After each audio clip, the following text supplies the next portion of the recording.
Un recluso de Tacumbú murió. ¿Cuáles fueron las circunstancias? ¿Qué fue lo que pasó? ¿Por qué murió? ¿Lo mataron? ¿Quiénes lo mataron? ¿Cómo se dio el hecho? Es un saldo de este conflicto que se dio a partir de la toma de la penitenciaría. ¿Cuándo lo mataron? Si es que fue ese el escenario. ¿Y cuánto tiempo estuvo ahí el cuerpo sin que nadie diga absolutamente nada? Julián tenía los detalles de la noche madrugada. El compañero Iván nos trae más detalles de lo último respecto a esta información. Buenas noches, Iván. Buenas noches, Santiago, a toda la audiencia. Efectivamente, prácticamente 24 horas después, todavía continúa esa tensa calma y en este momento me encuentro frente a la morgue judicial de Asunción, lugar en donde se está realizando la autopsia al cuerpo de José Carlos Jiménez, este hombre de 35 años, condenado a 12 años de prisión por un caso de robo agravado, cuyo cuerpo fue localizado cerca de las 13 horas el día de hoy en la zona conocida como Mixta Baja. Esto está ubicado en la zona de 24 Proyectadas y Caballero.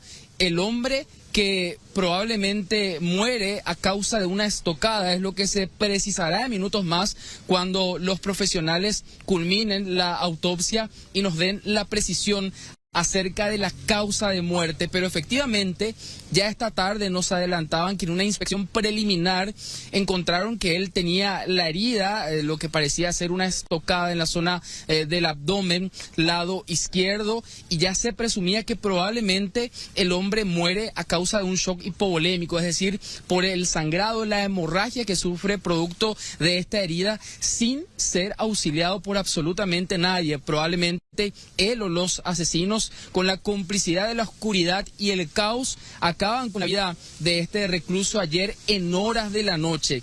Y aquí es importante hacer una mención especial porque los familiares de José Carlos Jiménez ya desde la madrugada venían diciendo que él había sido asesinado, que los propios reclusos habían dado esta información, lo reiteraron en la mañana, al mediodía, sin que las autoridades se den por enteradas, o al menos oficialmente, sin que hablen oficialmente de que el caos en Tacumbú tuvo un saldo fatal. Un recluso fue asesinado. Vamos a escuchar primeramente el reporte que nos daba al respecto el jefe de investigación de homicidios, el comisario Abel Cantero, quien nos habla sobre la escena, cómo se produce el hallazgo y también el trabajo que se inicia a partir de la confirmación de este fallecimiento.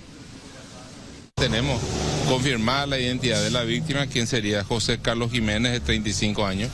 El mismo guardaba reclusión por una condena de 12 años, que cumplía justamente el 2 de enero del 2026. Una inspección preliminar se constata que la víctima tiene una estocada en la zona del tronco. ¿En qué zona del penal habría ocurrido el hecho, comisario? No tenemos detalles particulares, solamente tenemos el reporte de que gente de adentro entregaron el cadáver ya en la entrada y de ahí directamente lo trasladaron en una ambulancia hasta la morgue.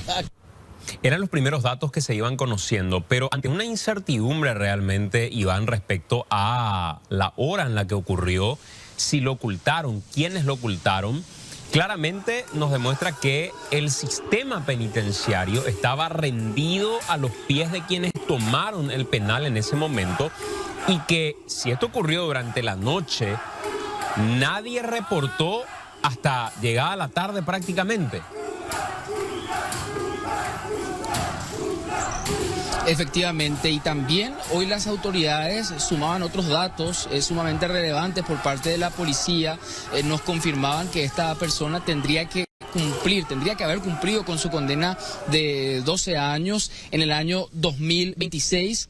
Aparentemente no formaba parte de ninguna facción criminal, al menos según los datos preliminares. Lo que nos saca la pregunta, la duda en torno a si era una persona que tenía alguna suerte de conflicto previo con los integrantes del clan Rotela, si ya era una persona que había sido marcada por alguna u otra situación se aprovecha el escenario de violencia que se tenía anoche, o en medio de ese caos es que esta persona muere en medio de una riña, que es lo que se dijo desde el Ministerio de Justicia.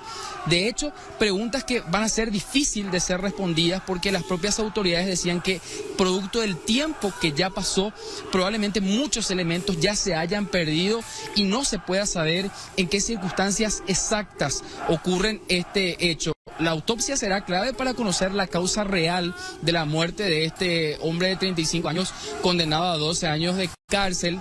Hay un fiscal asignado a todo el conflicto en el penal de Tacumbú, por ende también a este caso de fallecimiento, el fiscal Marcial Machado, que a esta hora continúa aquí en la morgue judicial de Asunción acompañando este procedimiento como anticipo jurisdiccional de pruebas, que nos hablaba sobre este caso y también sobre los otros procedimientos que venían realizando desde ayer en horas de la noche en torno a posibles nuevas imputaciones contra integrantes del clan Rotela por haber generado este descontrol, personas que anoche eran detenidas y que nuevamente quedaron en libertad. Escuchamos parte de lo que nos decía el agente fiscal Machado. Que ya se normalizó la situación en Tacumbú. Ellos estaban realizando la limpieza correspondiente, el director con los guardiacárceles entrantes, y le encontró a esta víctima. Me comunicó, nos constituimos ahí y posteriormente trasladamos acá para realizar la autopsia. ¿Procesar a Rotela por extorsión, coacción? Todavía no, todavía ni la policía me pasó el parte policial. Bien sabemos que es cabeza de procedimiento del parte policial y estoy aguardando esa investigación. Desde luego, claro. Es un delito de acción penal pública, el Ministerio Público está obligado a investigar todos los hechos. 15 personas estuvo detenida anoche, ya le soltamos la mayoría, le identificamos a todos, no tenían antecedentes. Son personas que pasaban por el lugar y la policía le aprendió, y una vez que declararon en el Ministerio Público no tenemos evidencia de ninguna clase de hecho punible, por tanto ordenamos la libertad. Los familiares habían señalado ya en el transcurso de la jornada que tenían sus sospechas y que habían recibido, de hecho, la llamada desde dentro del penal, donde reclusos les comentaban que esto había sucedido, Iván. Estaban prácticamente seguros y de hecho decían: nosotros ya sabemos que José fue asesinado, que fue apuñalado ayer cerca de las 20 horas. Con esta precisión hablaban ellos. Lo único que ahora queremos es que nos entreguen el cuerpo de mi hermano, decía una hermana esta mañana. Trasladábamos la consulta a la Policía Nacional, que desmentía el hecho de que haya un fallecido dentro de la penitenciaría. No se podía hacer tal consulta a las autoridades del Ministerio de Justicia porque simplemente no hablaban. De hecho, hoy al mediodía, poco después, el propio presidente de la República hace una conferencia sin que esta información haya sido confirmada. Se mencionó ese tema en la conferencia, pero no fue una información confirmada. Minutos después, la policía confirmaba el hallazgo del cadáver, que posteriormente era trasladado aquí a la morgue judicial de Asunción. Los familiares ya lo sabían, los familiares ya lo denunciaban y las autoridades no escuchaban, no prestaban atención o preferían ignorar aquello ante el descontrol que todavía reinaba en la Penitenciaría Nacional de Tacumbú. Esto es lo que decía la hermana del fallecido. ¿Qué te dijeron a vos? Ayer a las 8 de la noche nos avisaron gente de la penitenciaría que a él se le mató en el amotinamiento y hasta ahora no nos quieren decir nada. Nosotros necesitamos su cuerpo nada más. Pero no te tomó foto, nada, no te mostraron. No, pero ya está reconfirmado, no son una persona, varias personas ahora le vieron en la camilla en la sanidad, está todo tapado.